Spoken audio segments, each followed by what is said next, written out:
Le trésor que représente le sommeil occupe le tiers de notre existence, mais est trop souvent déprécié lorsque le respect qui lui est dû est galvaudé en n'accordant pas à l'organisme les heures de repos nécessaires à une remise en forme.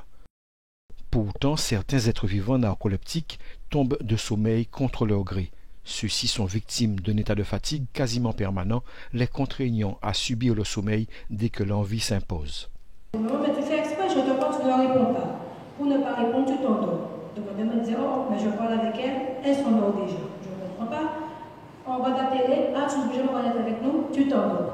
Donc il s'agit de la narcolepsie, qui est une maladie neurologique sévère, qui entraîne une perturbation profonde du sommeil, notamment du sommeil paradoxal, et qui s'accompagne d'une somnolence majeure.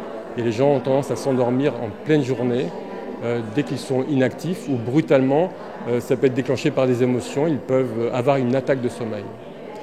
La maladie varie d'un individu à l'autre, hein. Donc la somnolence est toujours présente, elle est plus ou moins sévère, et parfois on a des formes vraiment frustres qu'on découvre fortuitement, mais en général c'est quand même très handicapant. Et on doit faire du reclassement professionnel, les gens ne peuvent pas devenir pilote ou conduire un véhicule. D'ailleurs la conduite automobile est interdite, et donc ils ont besoin d'une prise en charge tout au long de leur existence. Et on doit diagnostiquer aussi très tôt les enfants qui ont narcolepsie, parce que sinon ils vont échouer dans leurs études si on ne les prend pas en charge rapidement. Les personnes narcoleptiques doivent tenter de ne pas subir ces sensations de sommeil au risque d'être en marge de la société à cause d'une absence face aux événements de la vie quotidienne.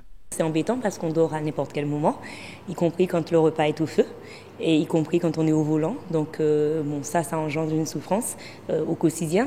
Mais je crois que la plus grande souffrance, elle reste morale, souvent parce que c'est diagnostiqué tard.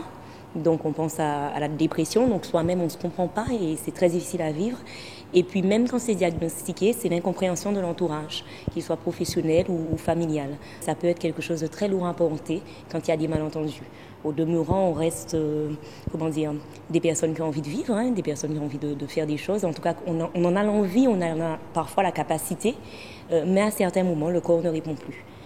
Et je crois que de toutes les façons, quel que soit l'état d'esprit, il faut faire un travail sur soi. Il y a un moment où on refuse la maladie, on passe par différentes phases, mais ce n'est pas quelque chose de naturel à accepter. De la vie de tous les jours, il faut faire des siestes régulièrement. Il faut savoir, comme je disais précédemment, se dire non, ne pas accepter trop d'activités. Il faut aussi avoir la vie la plus saine possible, hein, c'est-à-dire une activité physique, bonne alimentation, dormir à heures régulières.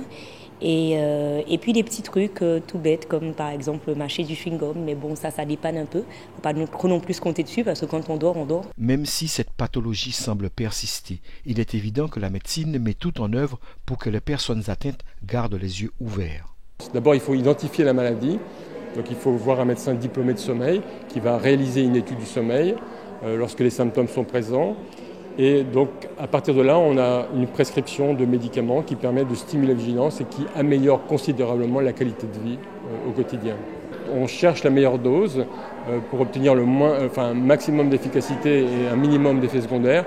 Et en général, on arrive à trouver la bonne dose pour chaque patient. Dans l'Hexagone, on compte environ une quarantaine de narcoleptiques pour 100 000 habitants. Aux Antilles, cet effectif avoisine le millier de personnes, se bousculant au cabinet des spécialistes des troubles du sommeil pour un suivi médical qui permettra d'éviter des accidents qui sont souvent liés à des somnolences répétées et indépendantes de la volonté des personnes atteintes de narcolepsie.